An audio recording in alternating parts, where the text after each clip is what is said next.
It provokes us. It inspires us.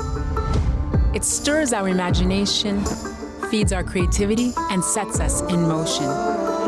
It takes us places we never thought possible. It is freedom, experimentation, pain, and joy. It creates new myths and reinvents old ones. It soothes the weary and offers us hope, touches our very souls. It breaks new ground, breaks down walls, and brings us together. Art connects us with ourselves and drives us forward, telling our stories and giving us voice. Art shows us who we are. Arts are part of us all.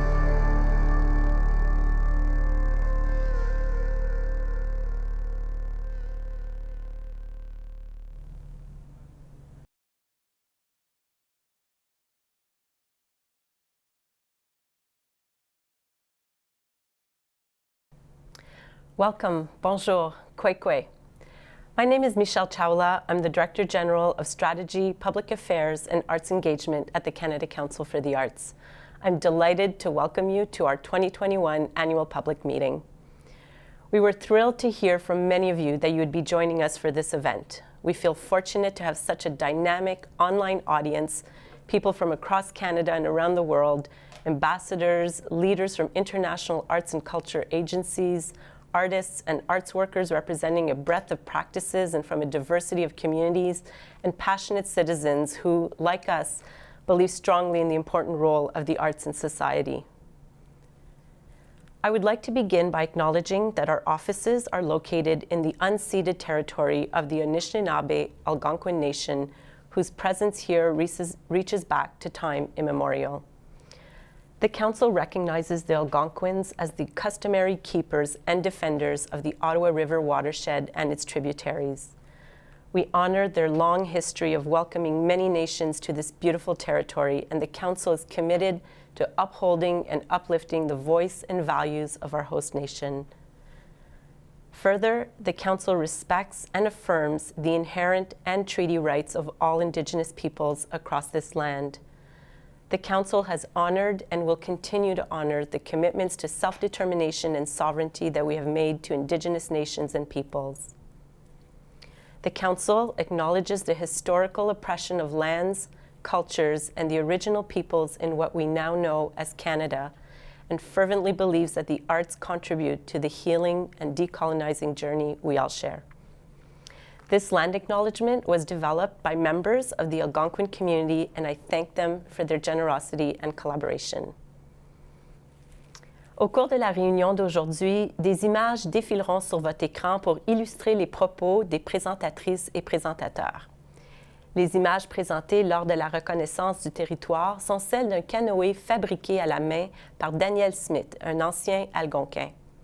Le canoë est un symbole vivant de la présence autochtone et de la pérennité de ces cultures, ainsi que notre avenir commun sur cette terre. Ce canoë se trouve dans l'espace Ajagemo du Conseil des arts du Canada à Ottawa. Cette année, notre assemblée publique est bien sûr toute particulière. Pour la première fois, en raison de la pandémie, elle est présentée en ligne seulement. Je tiens à vous assurer que la production de cette assemblée respecte les directives émises par les autorités en matière de santé publique. En ces temps difficiles, nos pensées se tournent vers les artistes, les organismes et leur personnel et toutes les familles qui ont subi les contre-coups de cette pandémie. Depuis le début de la COVID-19, le Conseil, soyez-en assurés, fait tout en son possible pour minimiser ses impacts au sein de la communauté artistique et pour l'appuyer. Aujourd'hui, différentes personnes s'adresseront à vous et parleront des différents sujets qui ont marqué cette année et qui marqueront la prochaine. Je serai la première à vous parler. Je vous donnerai les grandes lignes des avancées de notre plan stratégique actuel et de nos travaux en vue de notre prochain plan stratégique. Vous entendrez par la suite le président du conseil d'administration, Jesse Wente, la directrice générale de la division des programmes de subvention aux arts, Carolyn Warren, et le directeur et chef de la direction du conseil, Simon Brault. Une période de questions suivra, Veuillez prendre note que les questions auxquelles nous répondrons nous sont tous parvenues par courriel. Il nous est impossible de répondre à toutes les questions, mais si vous en avez d'autres, vous pouvez nous les faire parvenir à rétroaction@conseildesarts.ca après cette rencontre. Vous pourrez aussi réécouter les différentes allocutions dans les 2 langues officielles sur notre site d'ici la fin février. J'aimerais remercier l'équipe de traduction simultanée ainsi que les équipes d'interprètes de langue des signes en anglais et en français. Notre ordre du jour est rempli, alors commençons sans plus tarder. So at the outset of our 2016-21 strategic plan, the Council set ambitious goals, and I'm proud to say that our commitments, totaling $487 million for the arts sector, are being realized. So let's look at how we've reached our goals. I'd like to remind you that the following achievements reflect our activities from the 2019-20 year, that is, before the current crisis with the pandemic. With respect to our commitment to increase support to the arts, specifically investing 25% of the total budget of new funds in new recipients, we not only hit, but we exceeded our target. We also achieved our commitment to balance funding between project grants and core funding. I'm happy to report that we also realized our commitment to triple our investment in Indigenous creation. What's more, we exceeded our commitment to support international projects. And we're on our way to achieving our commitment to invest $88.5 million in digital. Of course, because of the pandemic, the upcoming results for international projects are going to vary. From the beginning of the pandemic, the Council set up various initiatives to support the arts sector through this moment. Carolyn Warren will expand on these initiatives and digital engagements in just a few moments. You can also visit the Council's commitments page on our website for more information, where you can also read several related stories on projects by artists, groups, and organizations that have been funded by the Council. These stories speak volumes about the scope and impact of our investments. And of course, our 2019-20 annual report is also available on our website for more information. We began working on our next strategic plan several months ago, discussing our areas of focus and the direction we want to move. To ensure that this plan is a cornerstone for the future of the sector and that is really grounded in our reality, the Council launched a survey and organized discussion sessions with various communities, including with Indigenous communities across Canada and, of course, with the Council staff. Our Director and CEO will speak broadly to our next strategic plan, the context informing its development, and how the first years of the plan will center on transition and reconstruction. J'aimerais maintenant vous présenter le président du conseil d'administration du conseil, Jesse Wente. Jesse est entré en poste en juillet dernier en pleine pandémie. Il est en mesure d'apporter à la fois une nouvelle façon de voir les choses et aussi une certaine continuité puisqu'il faisait partie du conseil d'administration depuis 2017. Jesse est auteur, communicateur, conférencier, chef de file du domaine des arts et ardent défenseur des droits autochtones ainsi que des arts et cultures des Premières Nations. Issu de la nation Anishinaabe, Jesse est devenu le premier président autochtone du Conseil des arts. Je laisse maintenant la parole à Jesse Wente.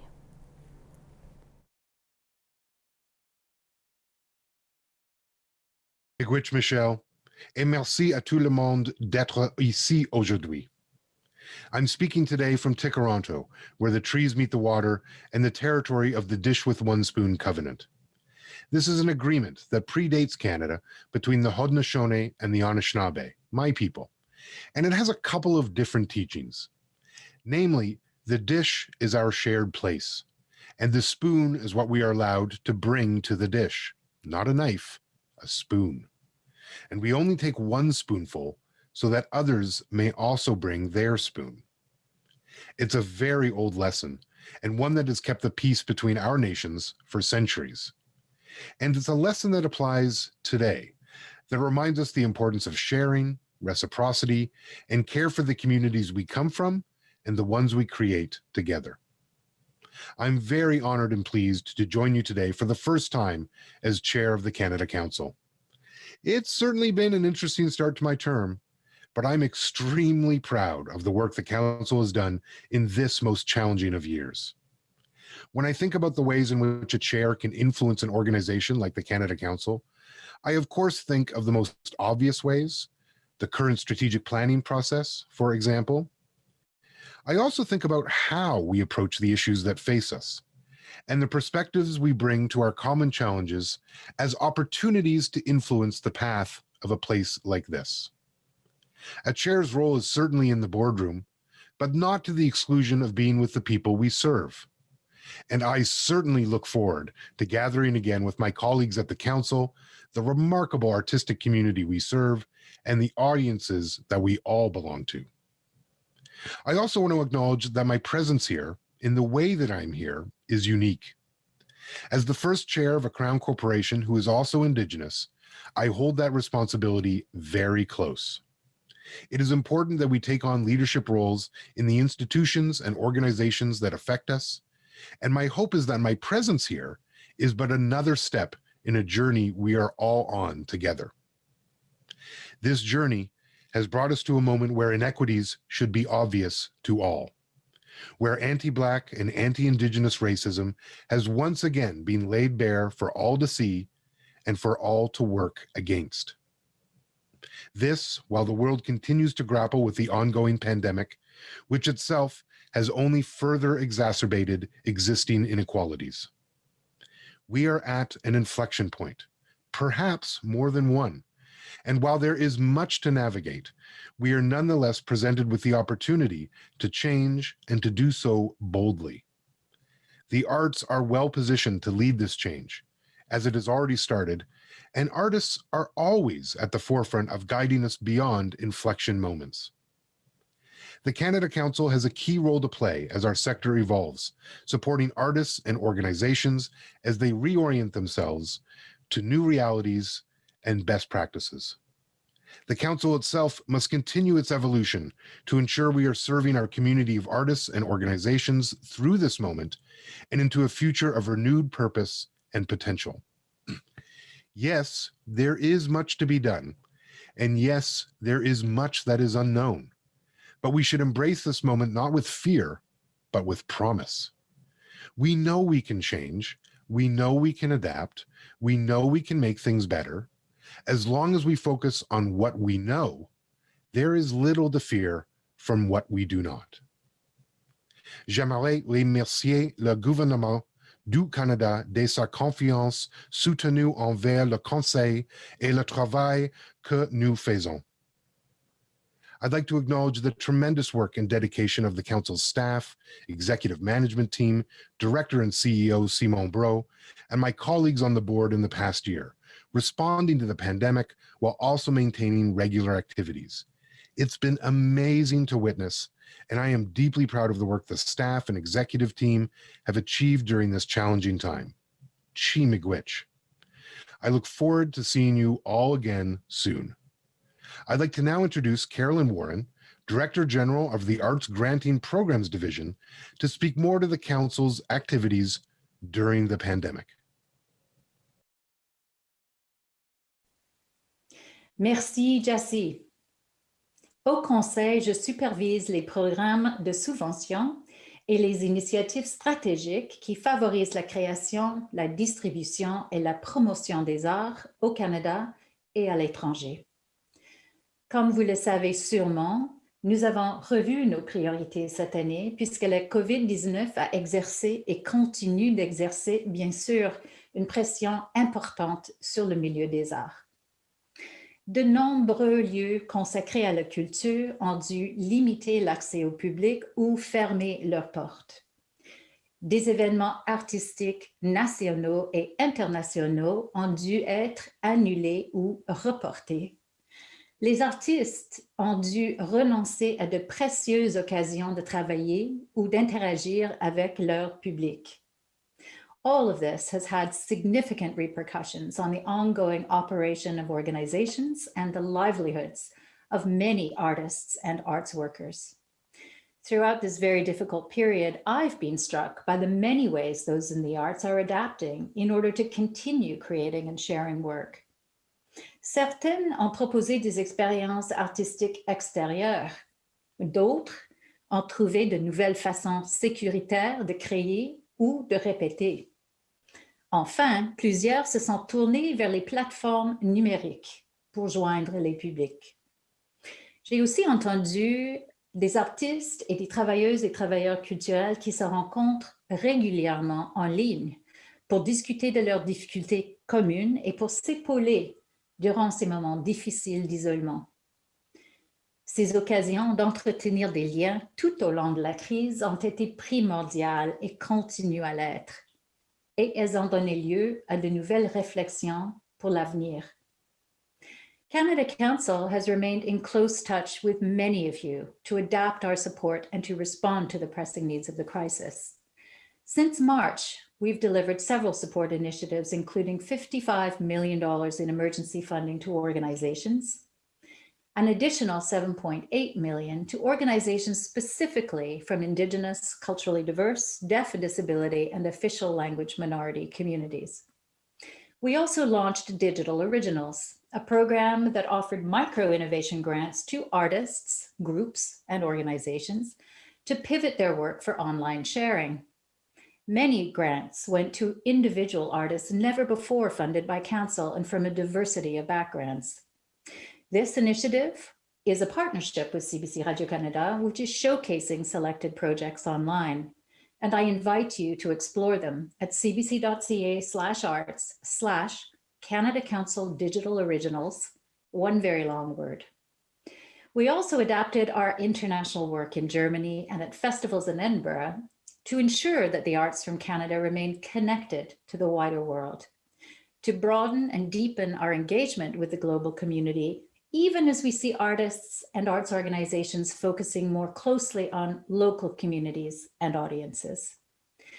Digital platforms have been a big part of the international adaptation, and new transnational collaborations are being formed in the arts as they are in all sectors, notably science, of course, where we've seen the critical importance of international collaboration in the search for a vaccine.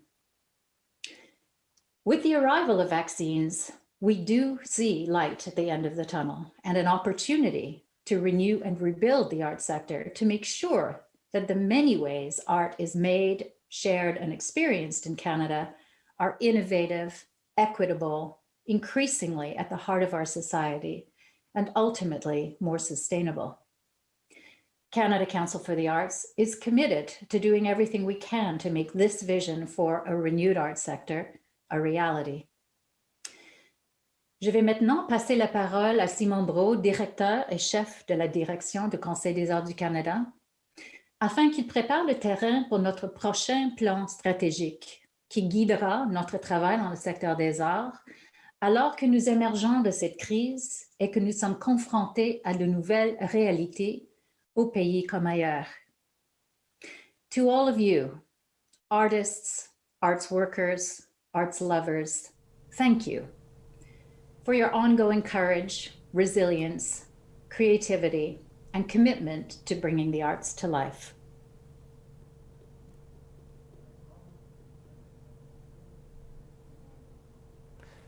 Merci Caroline. Comme l'ont souligné Michel, Caroline et Jessie, la situation actuelle exige d'examiner avec lucidité le fonctionnement de systèmes dont les limites ont été mises en relief par la pandémie. Un tel examen permettra de jeter des bases plus justes, équitables, inclusives et durables pour le secteur des arts. Évidemment, pour y arriver, nous devons concilier détermination et réalisme. L'importante précarité du secteur des arts est aujourd'hui criante. Depuis plus de 10 mois, le secteur subit les dures conséquences économiques et psychologiques des mesures sanitaires qui ont objectivement freiné son essor. Aussi, le Conseil doit à la fois continuer de porter secours aux artistes et aux organismes qui en ont urgemment besoin et se préparer à les accompagner dans une transition vers un monde post-pandémique. On ne doit pas reproduire les iniquités et les failles qui grevaient de plus en plus le développement, le rayonnement et la reconnaissance du secteur des arts. Depuis l'été dernier, nous avons sondé le milieu et organisé de nombreuses séances de dialogue en vue de notre prochain plan stratégique. J'ai moi-même eu le privilège d'assister à plusieurs de ces rencontres. J'y ai entendu les participantes et participants exprimer leurs inquiétudes grandissantes face à l'avenir. J'ai pris note des souhaits quant à l'augmentation, à la prévisibilité, à la diversification et à la pérennité de nos subventions. Mais j'ai surtout été frappé par le fait que les échanges ont très rapidement porté sur le rôle de leadership attendu du Conseil. Des artistes et des dirigeantes et dirigeants d'organismes de toutes les régions du Canada, de différents champs de pratiques artistiques et de divers horizons ont insisté sur l'importance grandissante de notre rôle au-delà du financement. Plusieurs ont souhaité que le Conseil influence le cours des choses en matière de politique publique et d'investissements gouvernementaux pour faire avancer différents éléments de notre développement comme société. Parmi ceux-ci, il a notamment été question de combler la fracture numérique pour les créateurs et les publics, d'améliorer le filet de sécurité sociale pour les artistes et les travailleuses et travailleurs culturels, de promouvoir la présence accrue et soutenue des arts et de la littérature à l'école, de s'assurer de la prise en compte des arts et de la culture dans les stratégies économiques, le commerce international, la diplomatie publique ou les stratégies environnementales du Canada, et j'en passe. D'ailleurs, nous venons tout juste de publier le rapport résumant ces discussions, vos réponses à notre sondage sur nos orientations stratégiques et les propositions que nous avons reçues. Nous vous encourageons à le lire. I think we can all agree that the so-called normalcy that preceded the pandemic is not and should not be our next destination. On the one hand, several approaches developed hastily in 2020, namely in terms of digital disseminations, are here to stay. On the other hand, certain structural problems that were already compromising the viability and the reach of the sector will have to be gradually resolved. To that end, we must rely on renewal, reconstruction, and innovation. Seek to advance diversity, inclusivity, and our social responsibilities, namely on the social and climate justice fronts, both within and outside our sector.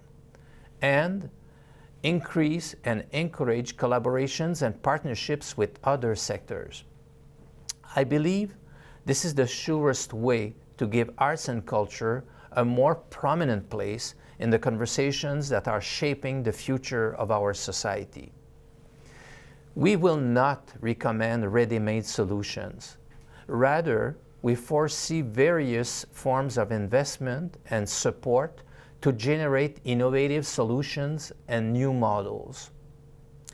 Innovation will be at the heart of the major project we implement to contribute to the recovery of the arts sector over the coming years. Innovation will ensure a sustainable transition and reconstruction.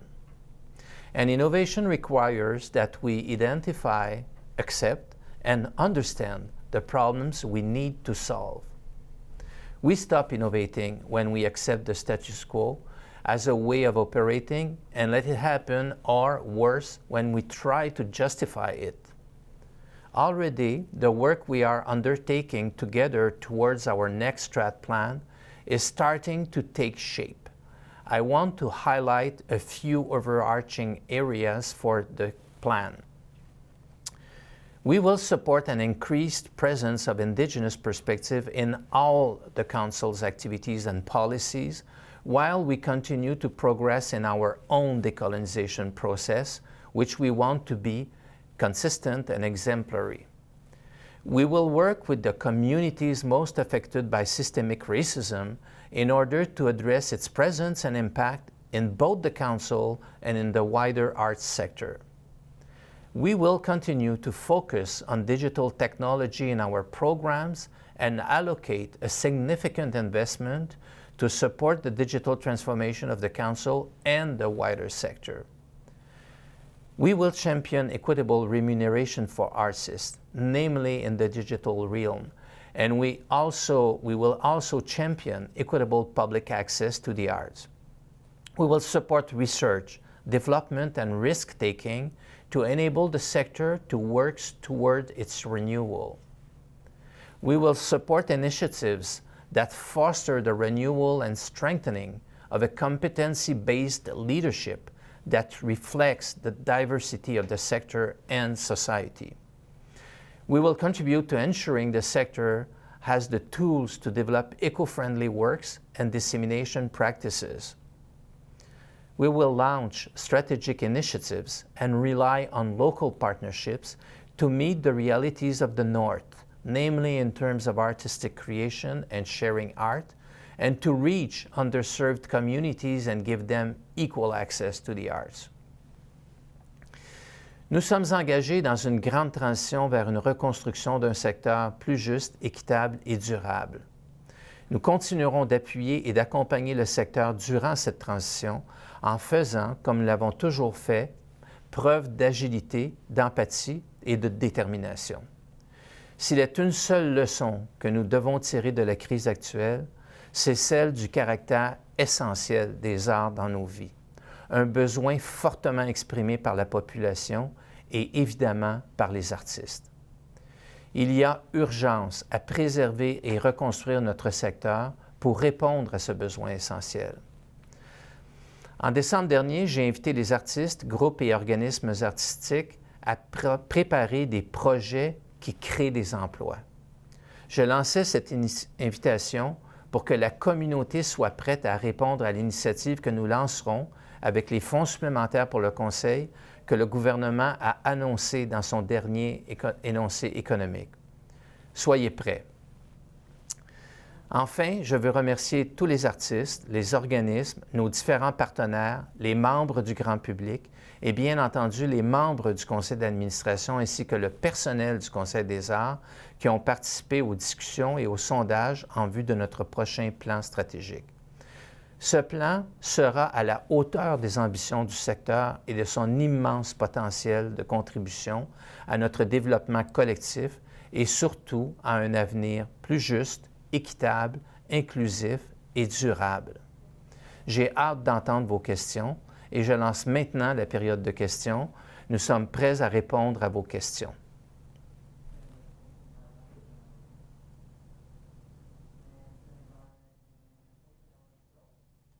Bonjour tout le monde, je m'appelle Eliane Laberge et je suis la coordonnatrice communauté et engagement numérique au Conseil des arts du Canada.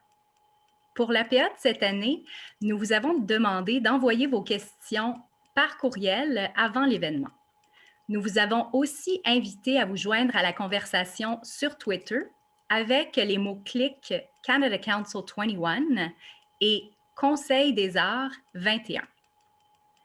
Nous avons reçu plus de 70 questions avant l'APA, un nombre record pour nous.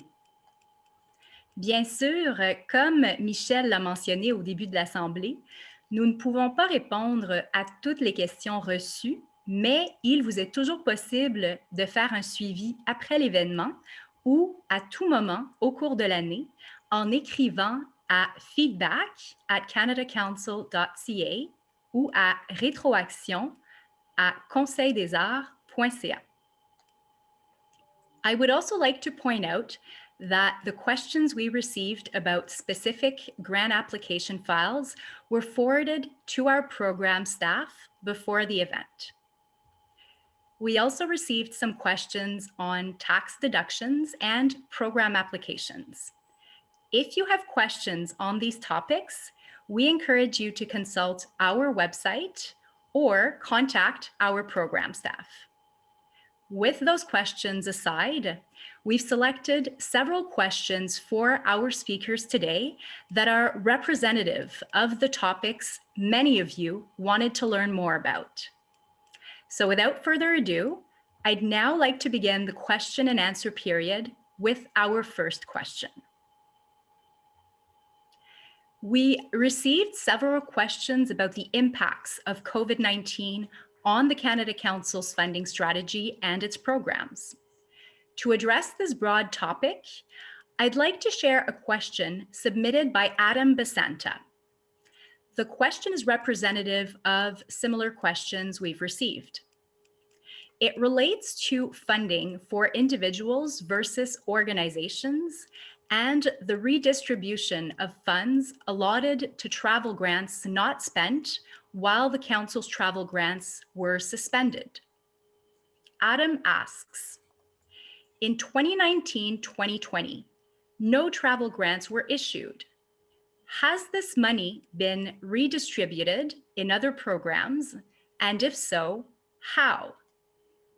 And I will direct this question to my colleague, Carolyn Warren, to start us off. Thank you, Eliane. And I just want to acknowledge before I jump into the question that I recognize people have been having technical buffering issues accessing the live feed from today's public meeting, and that the recording will be made available to you later, but we really apologize. Here we are with the flaws and failures of technology in a key moment where you don't want anything to go wrong. So my apologies for any of you who have been having difficulty connecting with us today. And I hope you will be able to retrieve the content. And now to Adam's question, and thank you for that question, Adam. The answer to how is this money from travel grants being redistributed and has it is that yes, it has. Although we did in fact award some travel grants in early 2019, 2020, before the travel restrictions came into effect in March. Of course, after that, application numbers dropped significantly, and the ban on travel was extended so that we suspended our own travel competition deadlines, as you will know. The resulting unspent funds were redirected to other programs, along with an additional almost $4 million in savings. And the money was reallocated primarily to individual artists for research and creation and production of projects through our Explore and Create program. And it was quite extraordinary, in fact, to see that we received an unprecedented number of eligible applications over the past few months, 8,600. And more than 3,000 grants will be awarded across the country this year. I also want to note that as we've looked at the applications, we've noticed that because of the prolonged periods of confinement, in addition to the travel bans, a lot of artists have turned to digital platforms for creation and collaboration, and not only with local or Canadian collaborators, but also internationally. And we've also seen a range of hybrid live and digital activities to create with audiences that include studio visits and workshops and virtual tours and, of course, performances. So thank you again, Adam, for that question.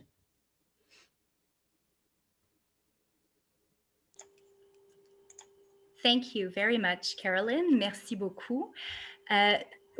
As Carolyn mentioned, we are experiencing some technical difficulties, and we will therefore be breaking for 5 minutes to allow for a better viewing experience.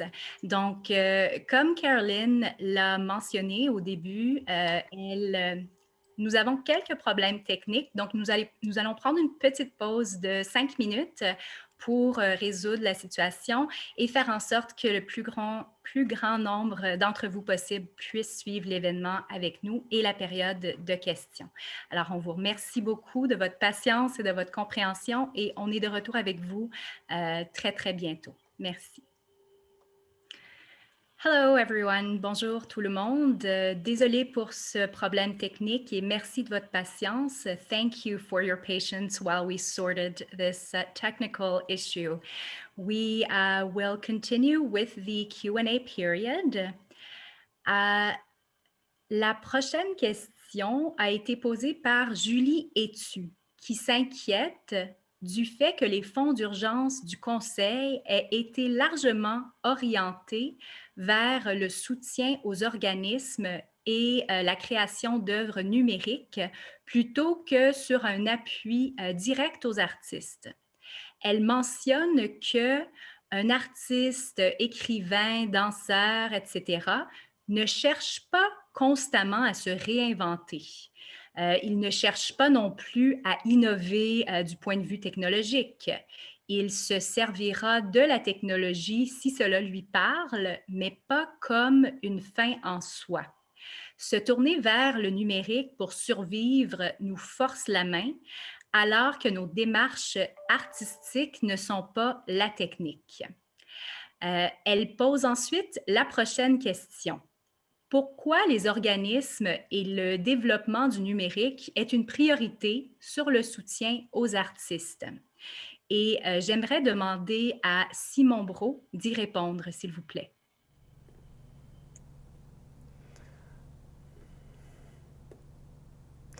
Merci, merci Julie Hutu pour la question. La première chose à dire, c'est que dès le début de la pandémie, si on se rappelle bien, le gouvernement fédéral a annoncé des mesures de soutien universel pour les individus et pour les organisations. Au Conseil des arts, ce qu'on a fait à ce moment-là, ça a été beaucoup de plaider avec succès pour que les travailleurs autonomes, qui représentent une grande partie des artistes au Canada, sont des travailleurs autonomes, et artistes et concepteurs, conceptrices, techniciennes, techniciens. Donc, on a vraiment plaidé pour que les travailleurs autonomes soient couverts par les mesures universelles et aussi pour que les entreprises culturelles, qui sont souvent des organismes à but non lucratif, soient aussi couverts par les mesures universelles du gouvernement qui s'adressaient aux entreprises. Par la suite, on a beaucoup concentré effectivement notre aide au début aux organismes avec nos propres fonds puis avec des fonds d'urgence pour s'assurer que le secteur ne s'effondre pas, n'implose pas avec la pandémie. Et aujourd'hui, on réalise que depuis quelques mois en particulier, beaucoup d'organismes ne sont pas capables de générer un niveau d'activité qui fait que les artistes travaillent. Donc, on attend présentement le troisième montant d'aide pour le Conseil des arts du Canada qui a été annoncé dans l'énoncé économique de l'automne par la ministre Freeland. Et notre intention, c'est vraiment de concentrer cette aide-là pour soutenir des projets artistiques qui vont générer de l'emploi pour les artistes et pour leurs collaboratrices et collaborateurs. Donc, on attend le moment où on va pouvoir annoncer les détails de ça, mais on va vraiment passer dans les mesures d'urgence. Notre accent va transférer du soutien aux organisations au soutien plus aux individus et aux projets qui génèrent de l'emploi. En ce qui concerne le numérique, on en a effectivement beaucoup parlé depuis le début de la pandémie, et pour cause, parce que et les publics et les artistes ont vu dans le numérique un des rares moyens qu'on avait pour établir et maintenir une communication et distribuer en fait les contenus artistiques et littéraires. Je dois dire quand même, puis c'est important à retenir, que depuis le début de la pandémie, le Conseil des arts n'a pas investi plus que 11 % de ses ressources totales pour soutenir des projets spécifiquement numériques. Donc, 89 % de toutes nos subventions sont allées à des projets de création, à des projets de développement, de recherche, au fonctionnement des organismes, des projets non spécifiquement numériques. Et pendant cette période-là, le niveau d'aide que le Conseil des arts a donné directement aux artistes pour être capables de créer et développer leur art dans leurs propres conditions a été beaucoup plus élevé, puisque, comme le dit tantôt Caroline Warren, on a transféré dans nos programmes de soutien direct aux artistes l'argent qui n'était pas dépensé pour l'international, mais on a aussi transféré plusieurs millions de dollars d'économies dans le fonctionnement même du Conseil des arts pour augmenter notre soutien direct aux artistes. Donc, tout ça pour dire que oui, on comprend que tous les artistes n'ont pas à adopter le numérique comme façon de créer ou de distribuer leur contenu, mais il y en a beaucoup qui désirent le faire et le Conseil doit être là. Et beaucoup des choses qui ont été apprises pendant la pandémie sont probablement là pour rester. On va probablement, dans l'avenir, voir beaucoup de compagnies de théâtre ou autres qui vont avoir une diffusion en personne et maintenir une utilisation du numérique qui permet de rejoindre d'autres publics. Alors, merci beaucoup pour la question. J'espère que ça clarifie la situation. Merci, Simon. And now for our next question. Tina Lehman asks, how is the film industry or the arts in general verifying a person is really Indigenous? And I would like to direct this question to our chair, Jesse Wente. Well, thank you so much, Tina, for the question. This is obviously a very nuanced and sensitive issue, and thus should be treated as such, with harm reduction as at the center. Existing best practice in most of the cultural sector tends to rely on some form of self-identification. Such policies are always in a state of evolution. And as such, for example, the organization I oversee in my day job, which is in the film and TV sector, the Indigenous Screen Office, we will be facilitating a community engagement process this year in partnership with APTN to further evolve our own policies when it comes to this issues. That will roll out over the next couple of months. The first stage will really be looking at engaging in conversations with elders and experts in this area, and then using that to inform a broader community engagement program in the summer, and developing a policy directive or direction that would come out in the fall. And I think while that will be specific to the policies of the Indigenous Screen Office and the screen sector, I certainly think that an organization like the Canada Council will be able to take much from the learnings of that community engagement process, one that centers self-determination for First Nations, Métis, and Inuit in this process. And so I think the Canada Council will be able to look at that process, take from it, and be able to evolve its own policies around this going forward. So that's the plan. These issues have existed for a very long time on this land, and they will exist into the future. And we really try to engage with the community to make sure that we are serving them in the best way that we can. So Chi-miigwech for the question. Chi-miigwech, Jesse. And now for our next question.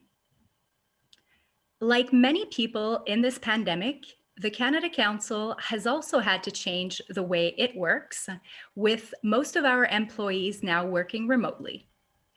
And this has inspired a question from Patricia Huntsman, who asks, with the proven ability for organizations to adjust to remote working, will the Canada Council consider a decentralized model for part of its operations, program delivery, and staffing, including the possibility of distributed roles in regions throughout the country? And I will direct this question to Simon Brault.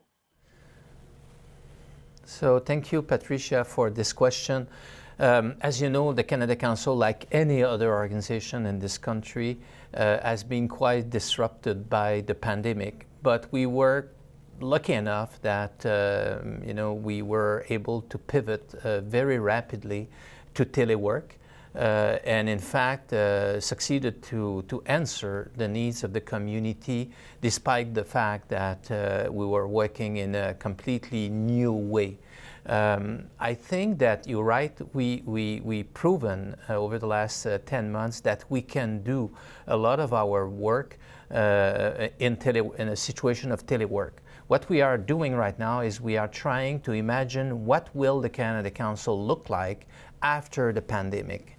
The answer to that is not articulated fully yet, but we do believe that we will adopt some kind of an hybrid model where it will be a combination of telework and a different use of our offices and buildings in Ottawa. And also that we will probably come to some kind of an asymmetrical model, because different tasks and different teams may work with different ways. So we don't want to impose one way, one hybrid model to everybody at Council. That being said, even if we are not seeking to decentralize the Council in terms of delivering its services and all that, we realize that we have now gained much more flexibility in terms of how we organize the work.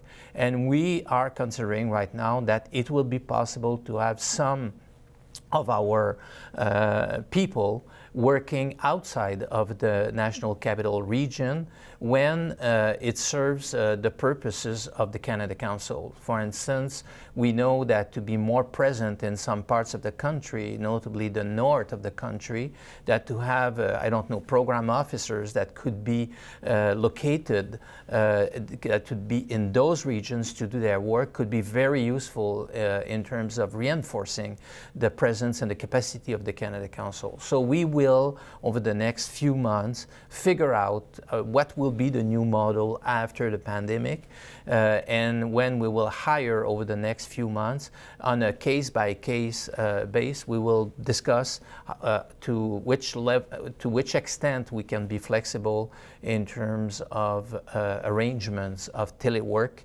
and working from a remote region, remote from Ottawa. But the idea is always to make sure that the Canada Council will be able to really deliver with optimal capacities its services to the community, while being able to be informed and in constant conversation with the artistic community in this very vast country in the future. So stay tuned on that. Thank you, Simon. And now for our final question. In keeping with important conversations taking place across Canada and indeed around the world about anti-Black racism, we received the following question from Rahasit Johannes. Given the recent global spotlight on the systemic inequities that Black peoples experience, will there be funding earmarked specifically for Black Canadian artists to access in the next grant cycle? And I will direct this question to my colleague, Carolyn Warren.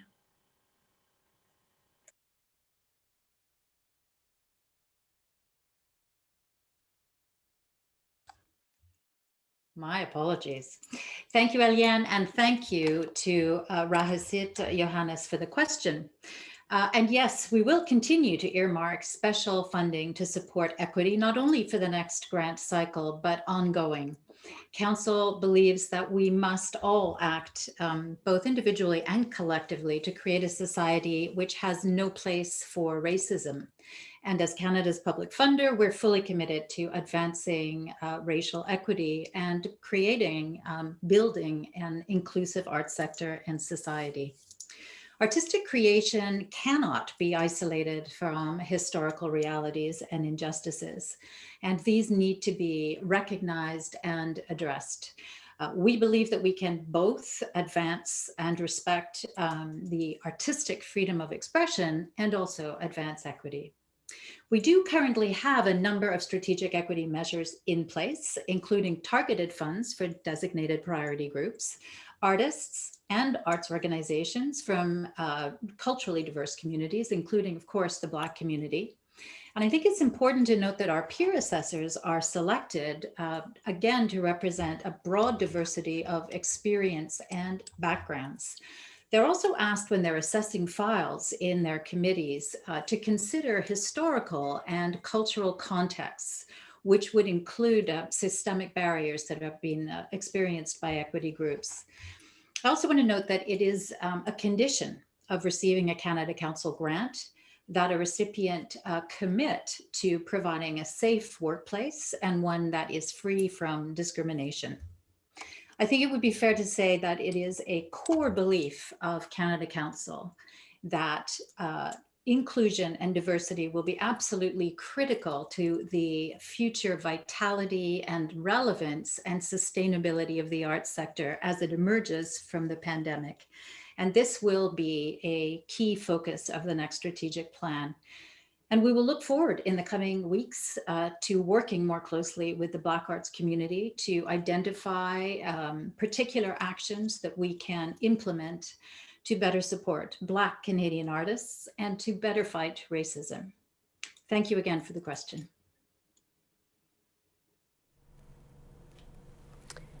So thank you, Caroline and Eliane. So to bring our question and answer period to a close, I'd like to note that we received many questions about how we're addressing various forms of discrimination in our work at the Council, in our work in the arts sector, and across society. The pandemic has highlighted the many inequities being experienced across Canada and around the world. These inequities relate to race, indigeneity, disability, gender, sexuality, age, and language, among others, and to various intersections of identity.